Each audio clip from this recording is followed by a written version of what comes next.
Assalamualaikum warahmatullahi wabarakatuh. Waalaikumsalam warahmatullahi wabarakatuh. Yang terhormat Bapak Kepala SD Negeri Kedawon, Bapak Sumadi SPD, yang kami hormati segenap Dewan Guru dan staf karyawan SD Negeri Kedawon. Pertama-tama mari kita panjatkan puji syukur kehadirat Allah Subhanahu wa taala yang telah melimpahkan rahmat hidayah serta inayahnya kepada kita sekalian sehingga pada hari ini kita dapat berkumpul dalam kegiatan yaitu diseminasi pemahaman dan pengalaman penerapan budaya positif di sekolah dalam keadaan sehat walafiat.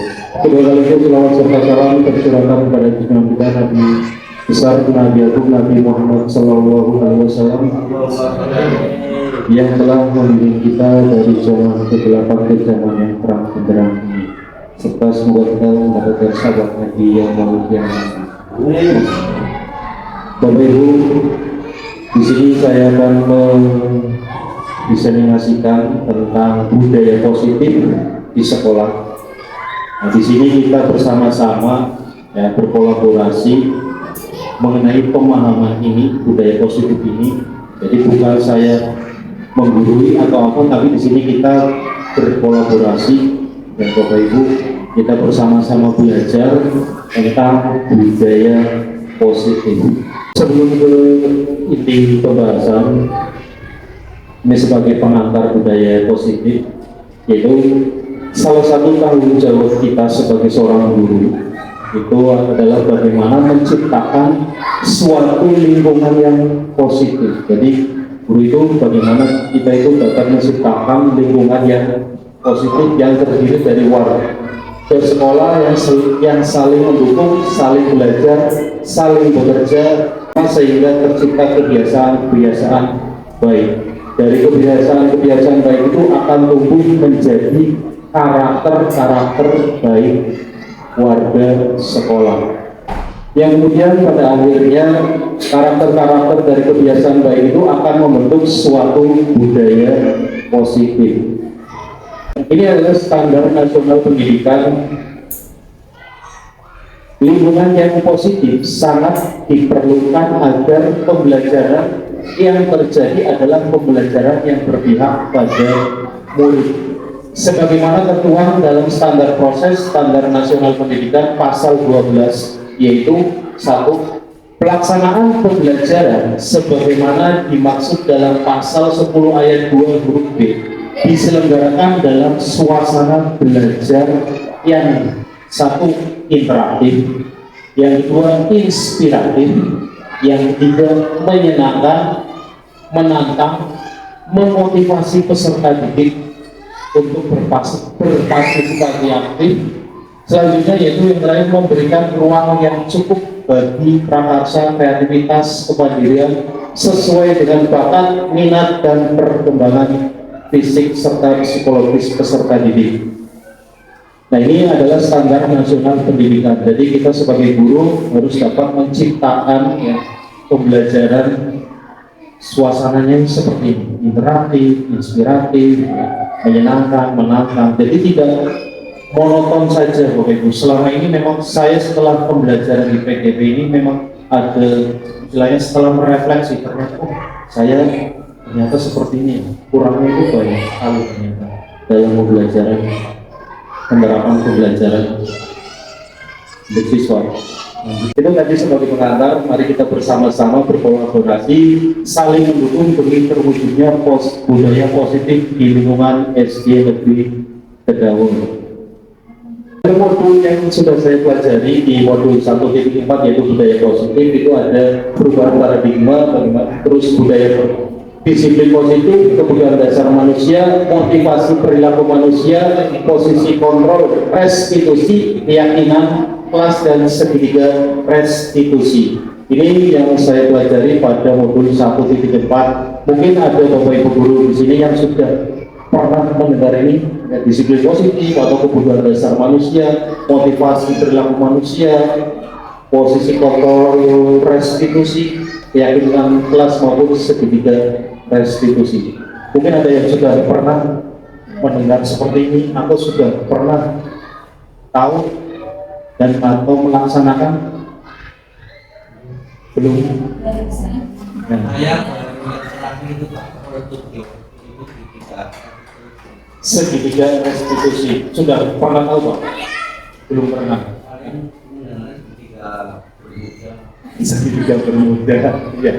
Nah, nanti kita akan bahas bersama di sini apa itu segitiga restitusi, bagaimana keyakinan kelas, posisi kontrol, restitusi itu bagaimana, nanti kita bahas bersama di sini. Yang pertama itu tentang perubahan paradigma pembelajaran.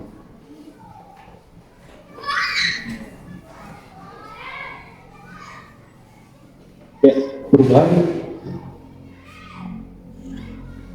Bapak Ibu, mungkin di sini juga mungkin sudah pernah atau sudah melakukan pembelajaran berdiferensiasi. Sudah ada yang pernah dengar atau sudah melakukan di sini Bapak Ibu? Sudah? Bu Fadila? Belum. Jadi mungkin kita selama ini terlalu nyaman atau mungkin sudah membudaya dalam diri saya juga mungkin seperti itu, dulunya itu seperti itu, dan setelah mengikuti pembelajaran guru penggerak ini ada suatu keinginan saya untuk merubah mindset ya. Dari awalnya saya itu terhadap murid itu pembelajarannya berpusat pada guru. Biasanya kan saya hanya menerangkan A, B, C, D, E, G seperti itu, hanya menerangkan. Semisal contoh dalam pembelajaran kesehatan, misal merokok, bahaya merokok, misal seperti itu. Biasanya saya hanya menerangkan bahaya merokok ini seperti ini, seperti ini, seperti ini, seperti ini. Efeknya itu apa, penyakitnya yang timbul itu apa saja, itu seperti itu. Biasanya saya hanya menerangkan seperti itu. Jadi hanya berpusat kepada guru.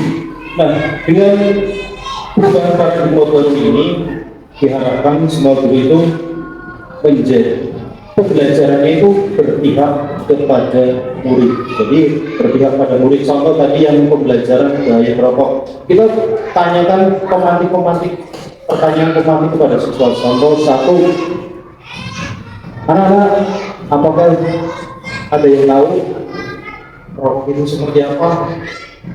Sama otomatis anak itu akan aktif. Tahu Pak Guru seperti apa? Seperti ini Pak Guru, panjang seperti ini. Tahu dari mana? Dari orang tua atau dari toko? Kan siswa itu diajak untuk aktif, aktif sendiri. Jadi imajinasinya sendiri, pemikirannya sendiri digali seperti itu. Terus bahayanya itu seperti apa? Contoh, kamu duduk di samping orang perokok, kamu itu akan merasakan seperti apa? Sesak Pak Guru, batuk-batuk. Itu kan secara otomatis anak itu berpikir seperti itu. Yang tadinya awalnya saya hanya menerangkan ABC seperti itu, bahaya merokok, dapat ini, tapi sebenarnya siswa itu tahu. Nah, ketika digali seperti itu, akhirnya kemudian baru kita penguatan. Jadi tidak hanya kita menyampaikan apa yang ada dalam buku, materi tersebut disampaikan semuanya, itu tidak, tapi berusaha agar siswa itu aktif dalam pembelajaran itu sendiri. Jadi digali. Itu salah satu contohnya. Ciri-ciri pembelajaran diferensiasi yaitu yang pertama, lingkungan belajar yang mengundang peserta didik untuk belajar. Jadi peserta didik itu siap untuk belajar dan menggali potensi yang ada dalam dirinya. Yang kedua, kurikulum dengan tujuan pembelajaran yang jelas. Penilaiannya secara berkelanjutan, guru bertanggung terhadap kebutuhan belajar siswa. Nah, kebutuhan belajar siswa itu nanti kita mau mengajarkannya seperti apa, harus yang pertama mungkin sudah, ini tahun ajaran baru sudah melakukan asesmen awal. Nah, asesmen awal itu sebenarnya untuk kita itu agar tahu sebenarnya si A, si B, si C, si D itu kebutuhan untuk belajar itu seperti apa. Semisal di kelas 1, mungkin Bu Yuni juga sudah pernah melakukan asesmen awal ya. Jadi siswa semisal kan awal pembelajaran di kelas 1 ada tesnya bisa huruf, ya Bu, ada huruf, ada angka, terus bagaimana merangkai kata. Jadi nanti diposisikan di kelompokan masing-masing, kebutuhannya itu ada yang belum bisa, ada yang sudah bisa, ada yang benar-benar sudah menguasai. Jadi kita itu enak nantinya akan memberikan pembelajaran yang sesuai dengan kebutuhan siswa. Kalau jadi tidak disamaratakan semuanya, dianggap sama, kebutuhannya sama, itu tidak. Jadi inilah paradigma baru seperti itu. Jadi kekelompokan yang tidak bisa, berarti kita akan memberikan istilahnya pembelajaran yang seperti apa terhadap anak yang tidak bisa membaca itu, dengan yang sudah bisa dan yang sangat bisa. Jadi harus akhirnya itu tidak sama pembelajaran, tapi diberikan suatu stimulus atau pembelajaran yang berbeda antara satu anak dengan anak lainnya.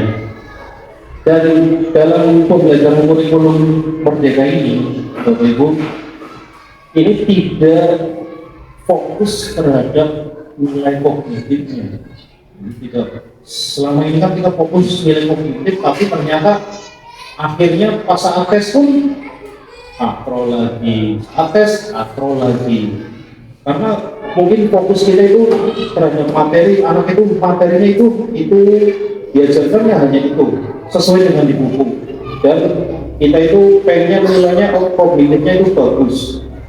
Sebenarnya bukan di kurikulum Merdeka ini hanya menilainya atau di prosesnya ya Bapak Ibu, di proses pembelajarannya. Jadi bukan kita fokus pada nilai kognitif anaknya. Ini tentang pembelajaran paradigma baru di kurikulum Merdeka ini. Lanjut. Mungkin sampai di sini ada yang ditanyakan dulu. Kita sama-sama belajar, Bapak Ibu, saya juga belajar. Sama-sama belajar, karena memang ini juga baru. Ya, saya dapat ilmu ini juga baru dan memang belum diterapkan sepenuhnya, baru istilahnya belajar satu persatu, step by step. Yang terpenting kita ada perubahan mindset kita yang awalnya pembelajaran berpihak pada guru, kita coba agar pembelajaran itu berpihak pada murid yang disesuaikan dengan kebutuhan dasar siswa tersebut. Ini kan menyangkut tentang apa ya, diri anak, sehingga konsep dasar kita memahami dulu kemampuan anak itu secara menyeluruh, Pak. Sehingga kan paham bagaimana kita menentukan. Jangan langsung tentang anak nggak bisa matematika langsung dibilang kamu bodoh, belum tentu. Dia matematika rendah, siapa tahu dia bahasa Indonesia pintar, atau menggambarnya pintar, menyanyi pintar, kan begitu. Dia umumnya bahasa Indonesianya nggak bisa, jangan dibilang goblok ya, belum tentu. Siapa tahu dia baca Quran sudah hafal, juga akan bisa kan tetap. Contoh lagi, mengapa saya kasih contoh, karena bukan saya mengajarkan, saya kasih Quran. Kamu juga istri itu kamu Quran. Matematikanya betul. Kalau harus ganja, tanya sama si suaminya, ini di bila saya minum tidak ya ganja ini. Apa saya mengatakan itu bodoh? Kalau kata bodoh, mengapa dia kasih Quran? Kalau bodoh kan berburu hafid, mata terpi, orang Quran. Tapi dia kelemahannya tergambar itu, tapi dia tergambar hafalan. Dia punya kemampuan masing-masing. Maka kalau kita sudah bukan konsep seperti itu dalam mengajar, jangan kita menjustis anak itu bodoh. Jangan menghukumi anak itu bodoh. Kita dari dulu. Selanjutnya yaitu disiplin positif. Disiplin dimaknai suatu yang dilakukan seseorang pada orang lain untuk mendapatkan kepatuhan, tapi kita menghubungkan arti disiplin dengan ketidaknyamanan. Sebagai pendidik, tujuan kita adalah menciptakan anak-anak yang memiliki rasa disiplin diri sehingga mereka bisa berperilaku mengacu pada nilai-nilai kebajikan universal dan memiliki motivasi intrinsik. Jadi motivasi dalam diri. Disiplin positif itu merupakan salah satu cara penerapan disiplin yang bertujuan untuk menumbuhkan kesadaran serta memberdayakan anak untuk melakukan sesuatu tanpa paksaan, ancaman maupun hukuman. Jadi di sini kita dalam menerapkan disiplin positif itu tidak boleh adanya paksaan, ancaman maupun hukuman. Jadi harus membangun motivasi intrinsik siswa itu biar tumbuh berbudaya. Kan disiplin positif yang baru jadi disiplin positif bisa terbangun apabila semuanya stakeholder dalam ini warga sekolah di sini saling bekerja sama, saling melengkapi, nanti akan terbentuk suatu disiplin positif. Kemudian nilai-nilai kebajikan universal. Nilai-nilai kebajikan adalah sifat-sifat positif manusia yang merupakan tujuan mulia yang ingin dicapai setiap individu. Nilai-nilai kebajikan yang disepakati bersama lepas dari suku bangsa, agama maupun latar belakangnya. Nilai-nilai ini merupakan payung besar dan sikap dan perilaku kita, atau nilai-nilai ini merupakan fondasi kita berperilaku. Nilai-nilai kebajikan.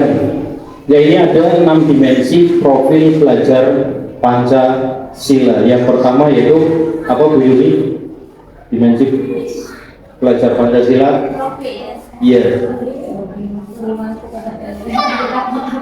Beriman, bertakwa kepada Tuhan Yang Maha Esa dan berakhlak mulia. Ini salah satu nilai kebajikan. Yang kedua,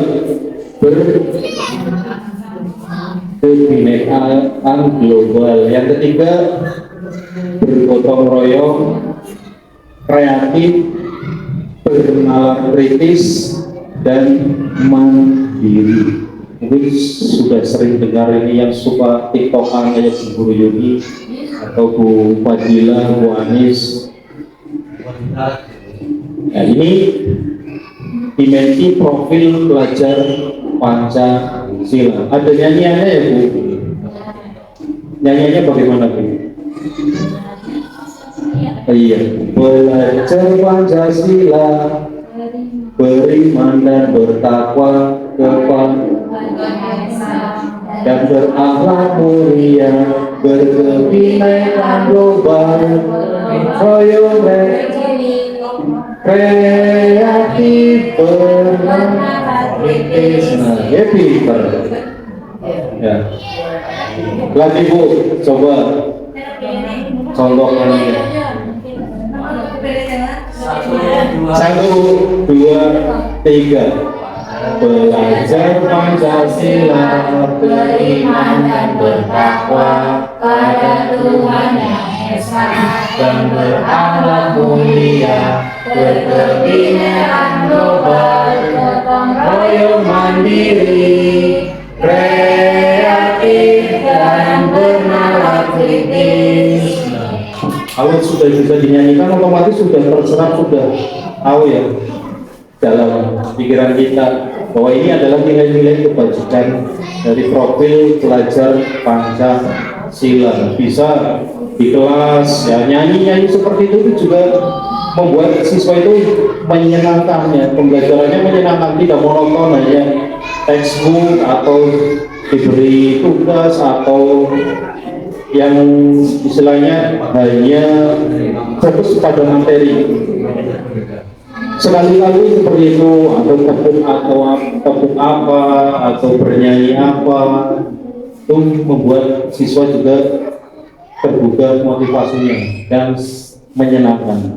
Ini ada 5 kebutuhan dasar manusia. Jadi kebutuhan dasar manusia ini ada 5. Yang pertama itu bertahan hidup, kasih sayang dan rasa diterima, penguasaan, kebebasan, dan kesenangan. Itu 5 kebutuhan dasar manusia. Ya, ada yang pertama apa? Bertahan hidup. Yang kedua, kasih sayang dan rasa diterima. Yang ketiga, penguasaan. Yang keempat, kebebasan. Dan yang kelima, kesenangan. Nah, yang pertama, kebutuhan dasar manusia bertahan hidup. Terutama saya Pak, itu cuma petani saya alhamdulillah. Dari manfaat besar itu pertama. Bertahan hidup dulu. Kasih sayangnya nanti mungkin ini karena LDR semua ya, jadi kasih sayang.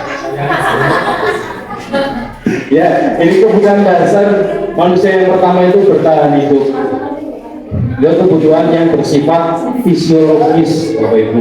Bertahan hidup misalnya kesehatan, rumah, makanan, itu fisiologis. Kemudian kebutuhan biologisnya yaitu bagian dari proses reproduksi, termasuk kebutuhan untuk tetap bertahan hidup. Itu maksud saya. Itu kebutuhan bertahan hidup. Swiss tanggal tua yang Itu tahan hidup. Dan sekarang sedang di mana suaminya sedang. nah ini yang kedua. Yang kedua yaitu kebutuhan manusia tentang kasih sayang. Tentang kasih sayang. Setiap manusia itu selain tadi ada kebutuhan untuk bertahan hidup, juga butuh kasih sayang. Biasanya siswa itu di sekolah itu kadang bandel dan sebagainya, itu karena mungkin salah satunya di rumah kurang kasih sayangnya. Sehingga setiap individu, setiap manusia itu butuh kasih sayang. Dan dibutuhkan hubungan dan koneksi sosial, kebutuhan untuk memberi dan menerima kasih sayang, memberi dan menerima kasih sayang. Jadi seperti teman, pasangan hidup, keluarga, itu kita pasti butuh kasih sayang, butuh teman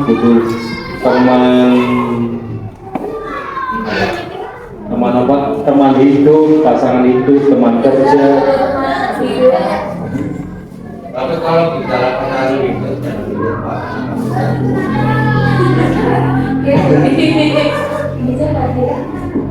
Ya. Nah ini kebutuhan kasih sayang. Jadi setiap individu pasti butuh kasih sayang.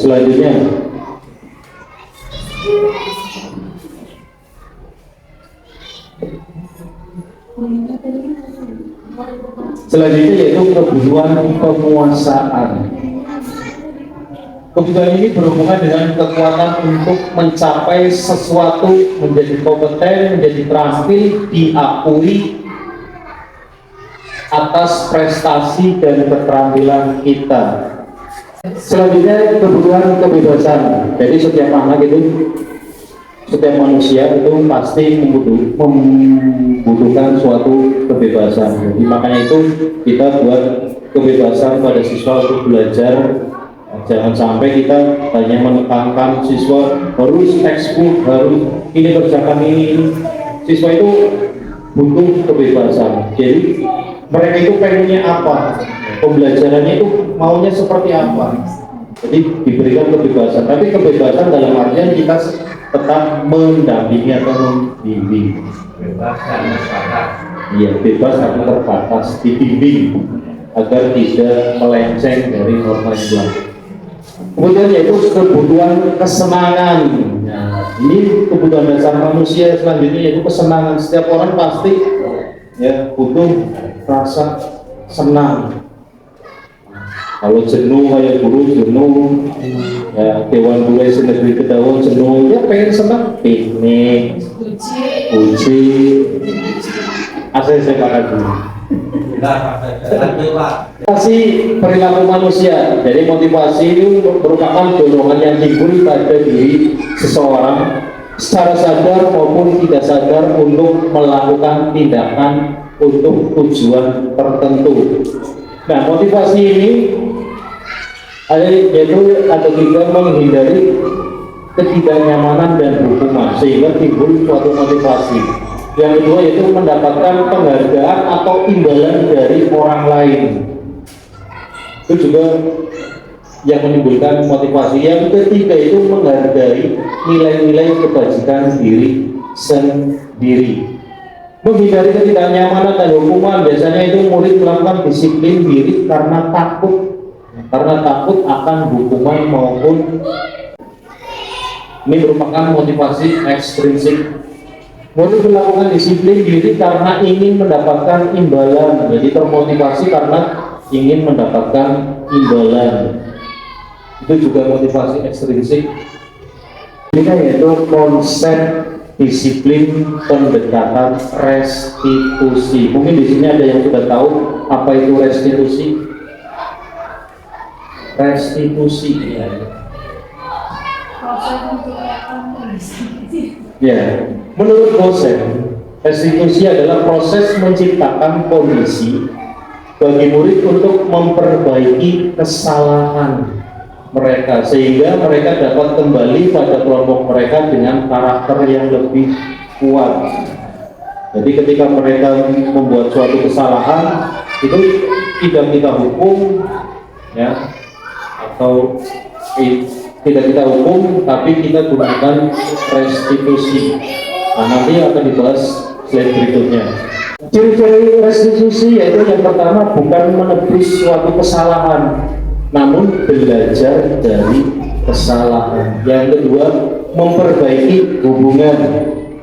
Ciri yang ketiga yaitu tawaran, bukan paksaan. Kalau paksaan itu biasanya hukuman. Untuk melihat dalam diri, mencari kebutuhan dasar yang mendasari tindakan. Ciri selanjutnya yaitu fokus pada karakter bukan tindakan, menguatkan dan fokus pada solusi. Selanjutnya konsep disiplin, ya, disiplin dengan identitas gagal. Apa itu? Jadi ini yang menjadi pemikiran saya yang ingin merubah. Jadi ini disiplin dengan identitas gagal, yaitu dengan hukuman. Itu hukuman ini sebenarnya ya, satu menyakitkan, membuat tidak nyaman, murid menjadi takut, memaksa, kemudian murid akhirnya menyembunyikan kesalahan, dan murid menjadi rendah diri. Ini apabila kita melakukan hukuman. Penghargaan, ternyata penghargaan itu juga tidak efektif, atau menjadikan identitas gagal. Penghargaan itu sebenarnya efeknya juga jangka pendek dan akan mempengaruhi emosional apa ya, pola pikir ya. Itu begini, Pak. Kita dalam mengartikan penghargaan yang berasumsi berupa Ya. penghargaan bisa berupa pujian, sanjungan, ada anak itu merasa bangga, dihargai, dihormati, itu juga harus belajar. Kalau yang tertulis di situ, masyarakat bisa mematikan bagaimana saya merapatkan seperti ini. Itu kayaknya yang berasumsi berupa materi. Ya, jadi berupa materi. Penghargaan boleh semisal ya bagus kasih tepuk tangan itu nggak masalah Pak. Jadi penghargaan, tapi kalau penghargaan semisal kamu bisa menjawab soal di main bintang atau dikasih apa itu iya itu dalam bentuk materi, iya barang atau materi itu sangat ternyata tidak bagus, tidak setuju. Iya tidak masalah Pak. Iya, monggo. Kalau begini Pak, saya punya tetangga. Yes. Anak itu bisa berkomunikasi dengan ibunya malah juga, mak itu kan dapat buku dan tas karena saya ingin seperti itu mak. Nah akhirnya apa, mak itu ya bisa kamu seperti itu, tapi kamu enggak, saya ajari bila saya dia mau, karena apa, dia mau bila oleh ibunya membaca, karena merasa diri teman dapat hadiah.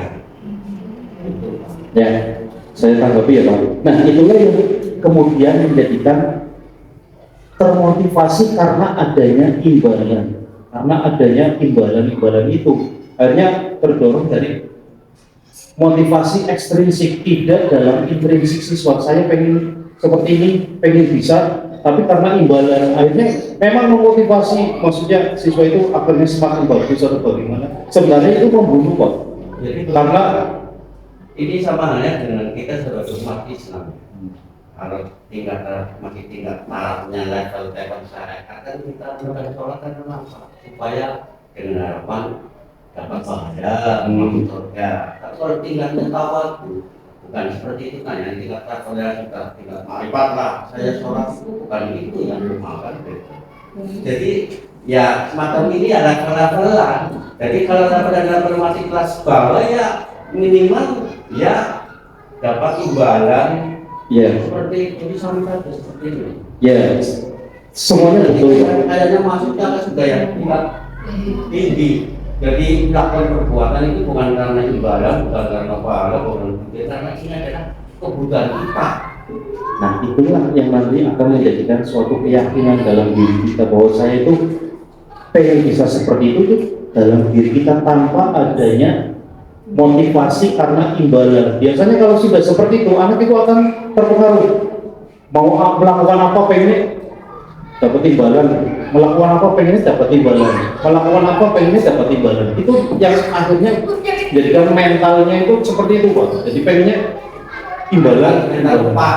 Ya, pengennya seperti itu. Makanya kita agar istilahnya membuat penghargaan, tapi penghargaan dalam artian yang support atau beri istilahnya kata apa atau apa, tapi tidak dalam bentuk barang, uang ataupun lainnya, istilahnya dalam bentuk seperti itulah. Karena akhirnya anak tersebut itu akan di sininya terpatri itu pengennya imbalan. Ya. Ketika belajar pengennya mendapatkan imbalan. Memang dari awal saya paham kilas ya, memang begini ya, suatu kebiasaan itu kan sudah bisa. Memang kaitan dari awal memang ke situ sih ya. Iya. Anak tidak merasa dipaksa, tapi timbul dari Dalam diri. berawal. Tapi begini Mas, tadi awal pertama itu saya katakan peraturan. Iya. Peraturan itu sifatnya satu mengikat, memaksa. Itu awalnya. Ketika melanggar dari peraturan ada sanksi. Itu kan peraturan. Nah, nanti akan dibahas bersama Pak. Iya, Ya. nanti ke situ loh. Peraturan itu hukumnya mengikat dan memaksa. Ketika melanggar aturan dapat sanksi. Itu peraturan. Tapi ini bagaimana supaya anak tidak merasa dipaksa, Iya. tidak merasa diikat, tapi suatu kebiasaan yang sudah tumbuh karakter. Betul. Kan begitu awal. Iya. Dan menuju karakter itu perlu latihan. Nah, makanya dari awal itu kita membuat asesmen awal kebutuhan dari siswa tersebut itu apa Pak?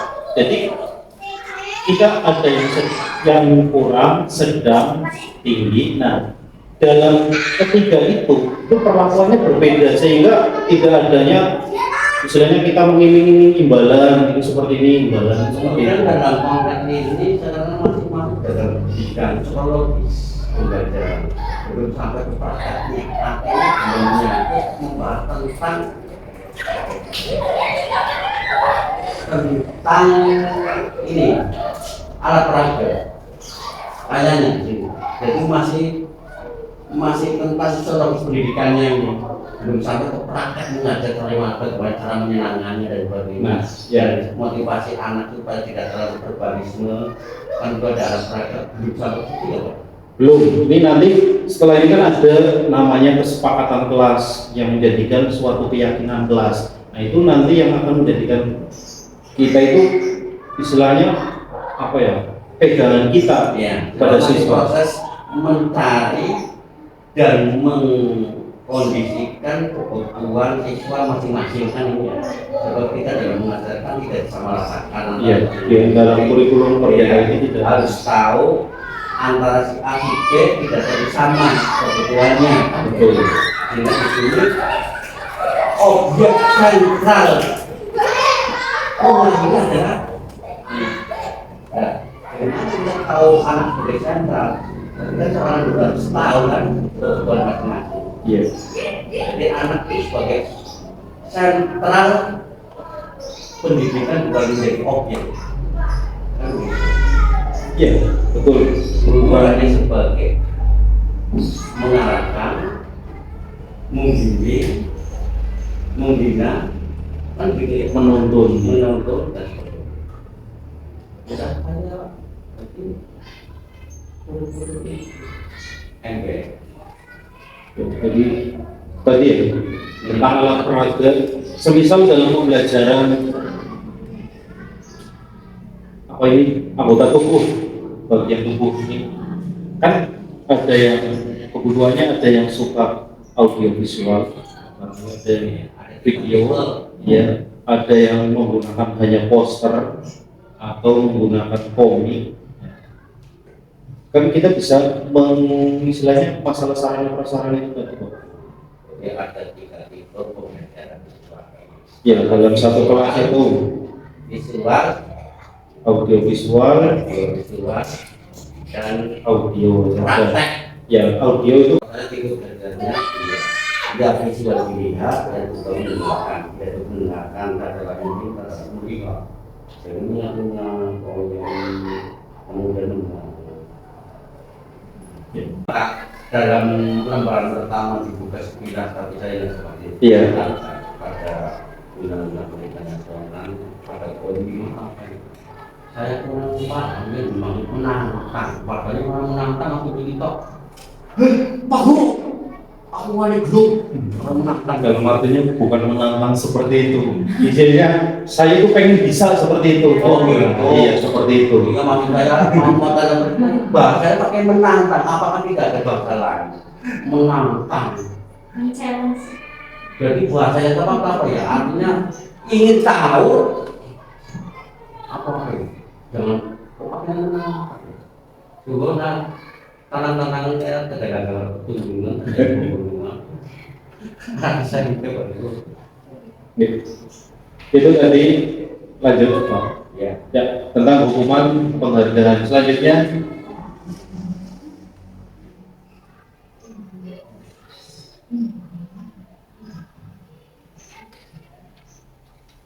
nah ini konsep disiplin dengan identitas sukses. Kalau tadi itu gagal dengan hukuman, dengan penghargaan itu gagal. Kalau kita lakukan dengan konsekuensi dan restitusi, ini akan sukses. Jadi anak itu lebih istilahnya apa ya? Lebih diwongkan, diorangkan dengan konsekuensi. Tapi konsekuensi ini juga harus ada kesepakatan terlebih dahulu. Kalau tidak ada kesepakatan terlebih dahulu, kita langsung melakukan konsekuensi seperti ini, kita menanyakan apa konsekuensi? Tidak ada aturan yang jelas, itu kan berarti konsekuensi tidak bisa dijalankan. Konsekuensi ini penguatannya jangka pendek, perlu monitoring berkelanjutan, stimulus respon, memaksa murid menghormati peraturan, kehilangan waktu, merenungi kesalahan. Nah, selanjutnya untuk restitusi ini yang tindakan yang sangat baik, sebenarnya yang sangat bagus untuk sebagai seorang guru. Itu murid bertanggung jawab atas perilakunya, fokus permasalahan itu jangka panjang, Murid menghormati dirinya dan orang lain, memegang kontrol dirinya, dan murid semangat memperbaiki kesalahannya. Jadi dalam restitusi ini sebenarnya tindakan yang sangat baik sebagai seorang guru dalam menghadapi siswa. Perbedaannya antara hukuman, restitusi, dan konsekuensi. Contoh kasus, siswa itu tidak mengerjakan PR. Hukuman, biasanya itu, ini yang dimaksud hukuman. Guru menghukum siswa berada di luar kelas, tidak diperbolehkan mengikuti pelajaran. Ada siswa yang tidak mengerjakan PR, siswa itu dihukum di depan kelas, tidak diperbolehkan mengikuti pelajaran. Guru marah sehingga siswa itu menjadi takut. Nah ini efeknya hukuman seperti ini jangka pendek. Hukuman itu jangka pendek dan anak itu akhirnya mentalnya apa ya? Itu seperti ini. Ini tidak, kita sebagai guru Berarti ini jenis hukuman yang tidak mendidik. iya, ini jenis hukuman yang tidak mendidik. Nanti ada konsekuensi. Nah, dalam kasus siswa tidak mengerjakan PR, guru memberikan konsekuensi untuk mengerjakan PR di saat jam istirahat atau menyuruh untuk dikerjakan 2 kali. Nah, ini konsekuensi. Dia tidak mengerjakan PR, siswa tersebut suruh mengerjakan PR di jam istirahat. Guru tegas dan siswa menghormati peraturan. Ini konsekuensi. Sedangkan ini restitusi. Di sini restitusi ini guru menanyakan keyakinan kelas. Jadi keyakinan kelas ini atas dasar kesepakatan kelas yang sudah disepakati bersama. Jadi ini dan membantu siswa untuk menyelesaikan permasalahan. Guru terbuka dan siswa menghormati dirinya dan orang lain. Jadi menanyakan keyakinan kelas atau kesepakatan kelas yang sudah dibuat. Kalau tidak mengerjakan PR, nanti kamu akan melakukan apa ketika kamu tidak mengerjakan PR. Jadi menanyakan seperti itu restitusi. 5 posisi kontrol restitusi, yaitu yang pertama penghukum, teman, pembuat rasa bersalah, pemantau, dan manajer. Mungkin ini sudah pernah dilakukan Bapak Ibu guru semuanya. Jadi posisi kontrol restitusi. Yang pertama penghukum.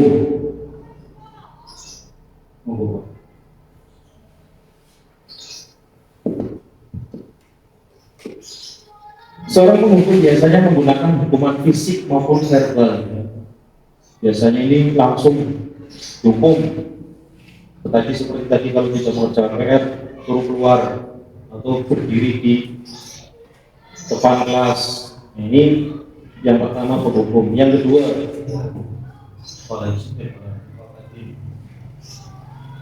pembuat merasa bersalah. Biasanya itu kata-katanya seperti ini. Ibu sangat kecewa sekali dengan kamu. Terus berapa kali Bapak harus memberitahu kamu ya.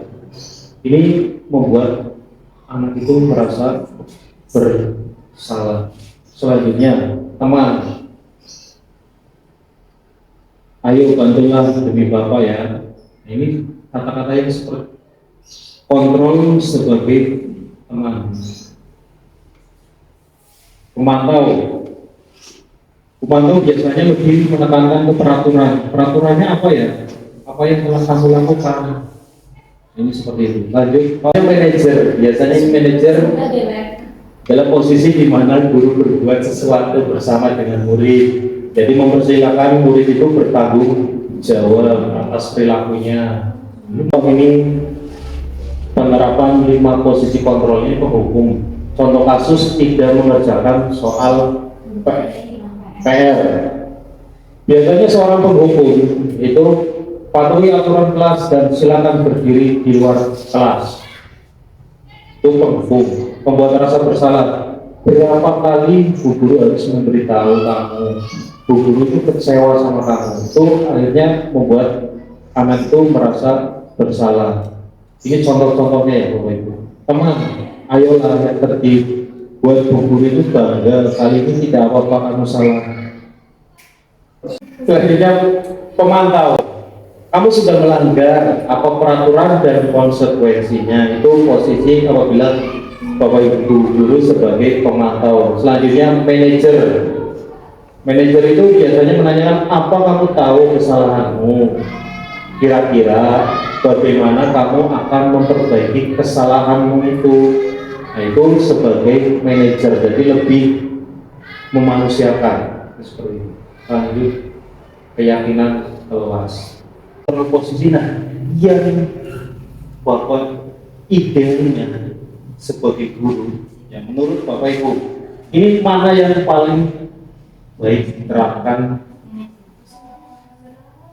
Yang paling baik diterapkan ini posisi Bapak Ibu.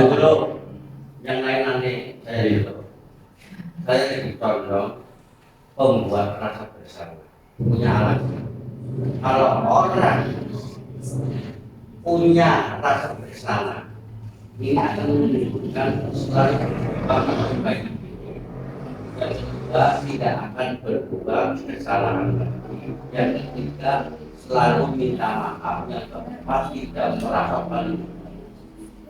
Ini efek positif dari orang yang merasa benar daripada orang yang selalu merasa benar. Itu susah dinasihati, susah diberi informasi, pokoknya susah juga merasa paling benar.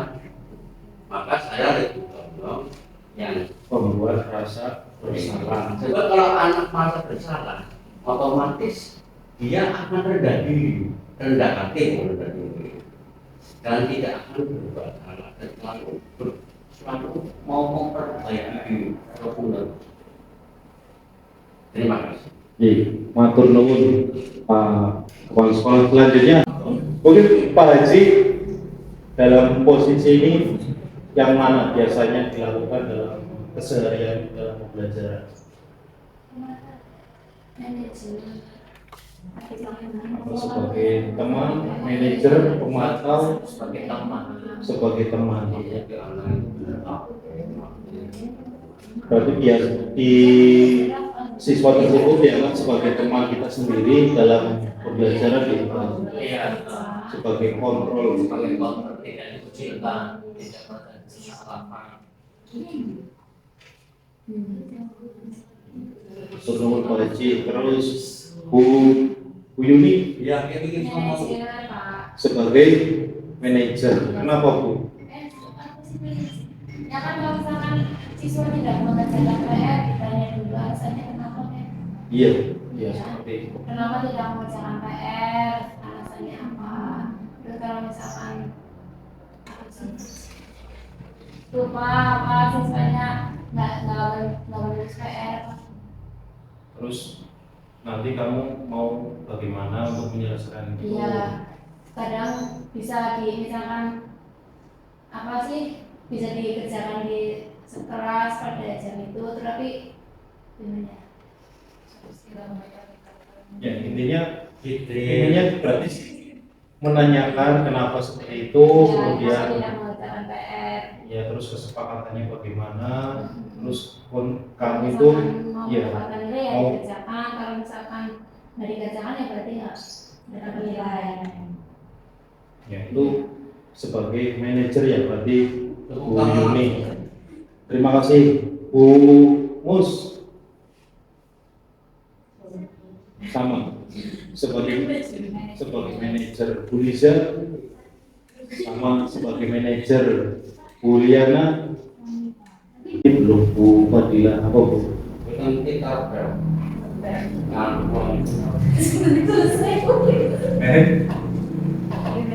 Sebagai manajer.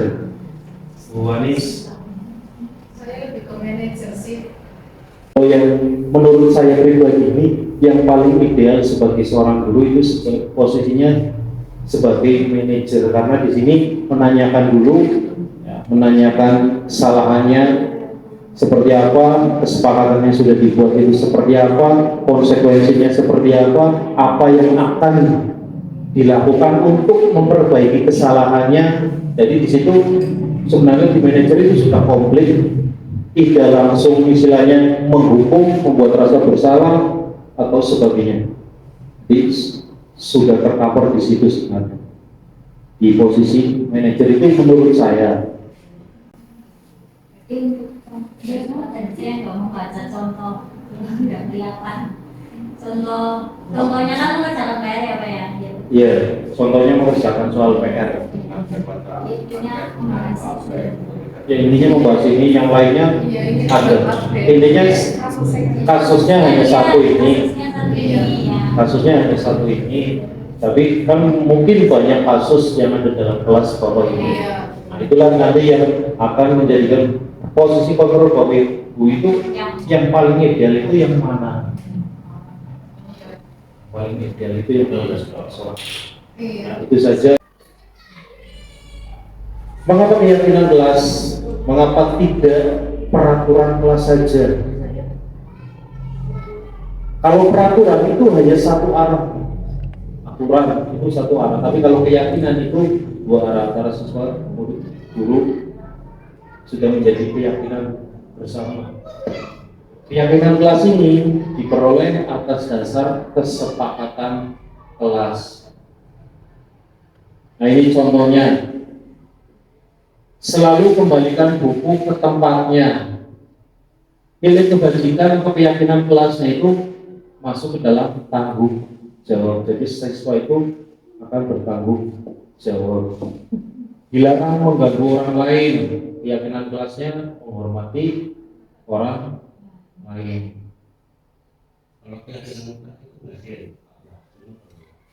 Keyakinan kelas. Yakinnya bukan keyakinan ke agama, keimanan bukan, tapi ini keyakinan kelas. Jadi keyakinan kelas ini diperoleh dari kesepakatan kelas.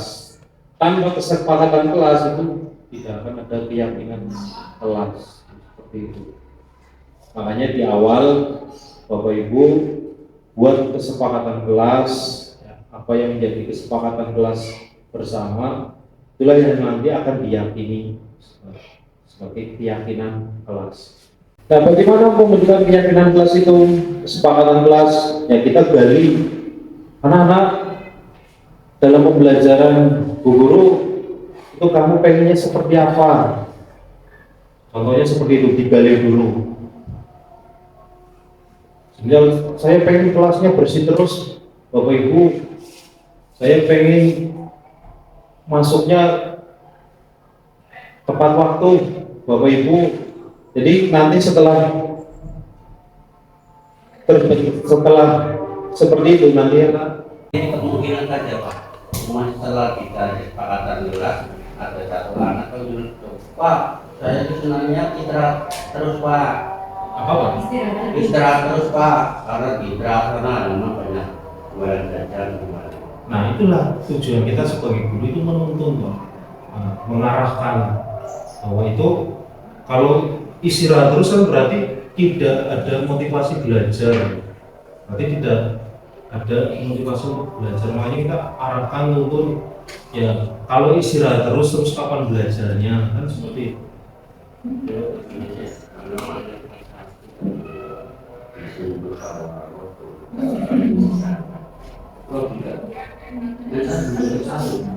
Iya, memang sedikit susah, Pak. Tapi kalau ketika kita berusaha, misalnya kita buat pertanyaan pemantiknya, Pak.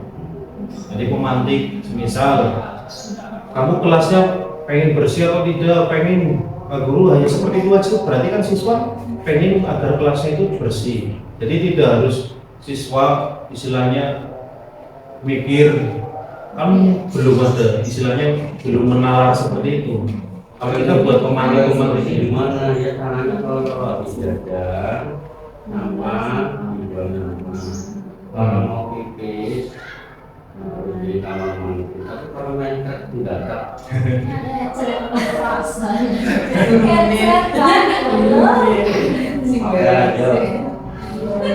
Bisa. Nah ini langkah-langkah dalam menetapkan keyakinan kelas. Jadi yang pertama berdiskusi, memunculkan peraturan kelas, mengubah peraturan menjadi kalimat yang positif. Berarti kalimatnya semisal tadi kebersihan ya Pak, tidak boleh membuang sampah sembarangan, itu tidak seperti itu Pak.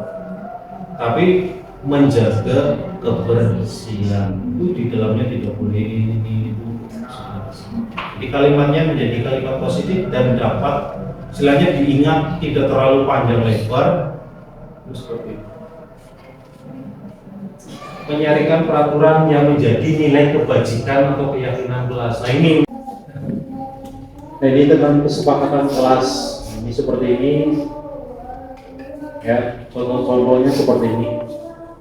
Disiplin waktu, menerapkan 5S, menjaga kebersihan, belajar dengan semangat, saling membantu dan kerjasama. Seperti itu. Ini contoh dari kesepakatan kelas. Dan mungkin sudah ada mungkin di sini Bapak Ibu yang sudah melakukan kesepakatan kelas bersama. Walaupun Bapak Ibu sudah membuat draftnya, tapi kan kita berarti sampaikan ke siswa, terus siswa ada perubahan atau tidak, ada yang perlu ditambahi atau tidak, itu nggak apa-apa seperti itu. Jadi tidak harus anak itu harus sendiri, tapi kita buat aturan, buat kesepakatan, buat draftnya, tinggal bagaimana anak-anak sepakat atau tidak, atau ada yang perlu ditambahi, dikurangi, atau bagaimana, itu seperti itu. Nilai-nilai kebajikan yang akan kita tanamkan sebagai lingkungan, menjaga kebersihan lingkungan kelas dan sekolah, piket, itu.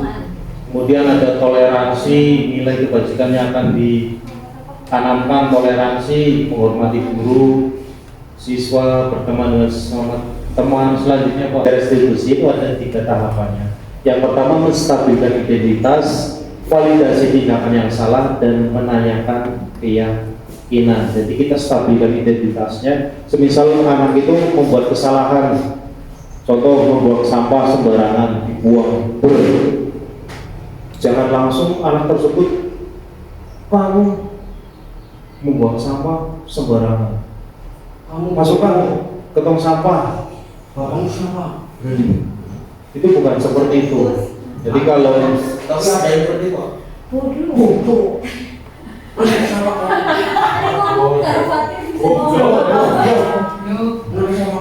nah, makanya itu kita yang pertama itu menstabilkan identitasnya dulu. Menstabilkan identitas. Contohnya responnya itu berbuat salah tidak apa-apa.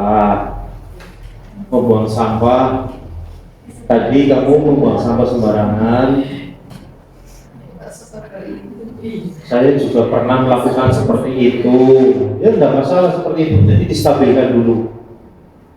Stabilkan bertujuan untuk mengubah identitas anak yang gagal karena melakukan kesalahan menjadi orang yang sukses dan merasa sedih, dari merasa sedih dan emosional hingga mampu menggunakan fungsi rasionalnya. Jadi tidak didorongkan, tapi agar anak tersebut itu stabil dulu emosinya, baru nanti tindakan selanjutnya yaitu validasi tindakan yang salah. Nah contohnya, contoh responnya seperti ini, kamu pasti punya alasan melakukan hal itu. Nah, semisal tadi membuang sampah sembarangan, ternyata anak tersebut kan ditanyakan dulu, kamu pasti tadi apa? Kamu pasti punya alasan melakukan hal tersebut. Kamu pasti mempunyai alasan kenapa membuang sampah sembarangan tadi. Barangkali kan ada. Nah, ketika males atau ternyata buru-buru mau masuk dan sebagainya, baru nanti selanjutnya, tahapan selanjutnya yaitu menanyakan keyakinan. Apa yang menjadi keyakinan kelas kita? Nah, kalau sudah menjadi, tadi sudah kesepakatan, sudah menjadikan keyakinan kelas kita membuang sampah, menjaga kebersihan, berarti digali anak tersebut agar keyakinan kelas yang sudah dibuat itu apa sih? Jadi semisal keyakinan kelas yang sudah dibuat apa saya tidak, nanti saya tidak menjaga kebersihan Pak Guru, seperti itu. Kemudian ditanyakan lagi terus, apa yang akan kamu perbuat setelah kamu melakukan seperti ini? Pasti kan anak berpikir bernalar, saya tidak akan mengulangi lagi Pak Guru, saya nantinya akan membuang sampah pada tempatnya. Itu mungkin seperti itu. Jadi ini langkah-langkah segitiga restitusi. Jadi menstabilkan identitas, validasi tindakan yang salah, dan menanyakan keyakinan. Mungkin itu kata itu yang dibuat paling bawah. Jadi kalau bahasa apa peraturan kelas kita? Karena kan tadi Peraturan itu salah. ya keyakinan. Ya kalau bahasa dulu. Iya. Coba tadi kan peraturan kan salah. Karena yang itu yakin. Ya. Jadi kesepakatan, jadi bukan aturan, beda kesepakatan dan aturan. Kesepakatan ketika sudah sepakat itu yang menjadikan keyakinan. Jadi kesimpulannya begini Pak, kita sebagai orang pendidik itu memandang manusia itu secara menyeluruh, bukan hanya dari segi pendidikan. Betul. Jadi menyeluruh artinya dari 5 kecerdasan dimensi itu kita dilihat semua. Beda dengan kurikulum ketika dulu anak dikatakan bisa, pandai, cerdas, itu kalau matematika hebat, terus bahasa juga hebat, terus apalagi kekayaan hebat. Sementara kemampuan anak kan berbeda-beda. Iya. Contoh yang nyata, ada anak atau orang tua yang sudah berhasil menjadi seorang tarung dia dan lulusan SMA, lulusan anak SD. Dia kok ekonomi berhasil, apa dia akan bodoh? Kan tidak.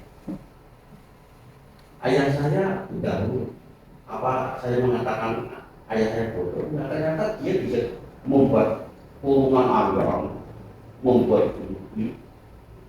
Jadi memandang manusia itu seluruhnya, tidak hanya kecerdasan mental saja, tapi ada kecerdasan spiritual, kecerdasan, keterampilan, dan sebagainya. Itu bahasanya. Contoh tetangga saya, SD saja tidak lulus, dia dijadikan ketua RT. Oh, dari segi sosialnya, bisa mengkoordinasi, bisa mengkondisikan warganya semangat untuk gotong royong tetap pagi. Padahal dia lulusan SD, kemudian bisa bicara di forum. Bahkan yang lulusan SMA dan sarjana seperti saya saja nggak bisa ngomong dalam forum. Apakah dia tidak lulus SD terus dikatakan anak itu orang itu Pak. Terima kasih. Matur nuwun Pak sekolah. Sampai terima kasih. Monggo Bapak Ibu ada yang ditanyakan lagi? Ya, itu ya Bapak Ibu, mungkin itu yang bisa saya sampaikan. Semoga harapannya, semoga ya sekolah kita nanti bisa menerapkan budaya positif. Jadikan sekolah itu tempat atau rumah kedua bagi anak didik kita agar merasa nyaman, ya, menyenangkan, aman, kondusif.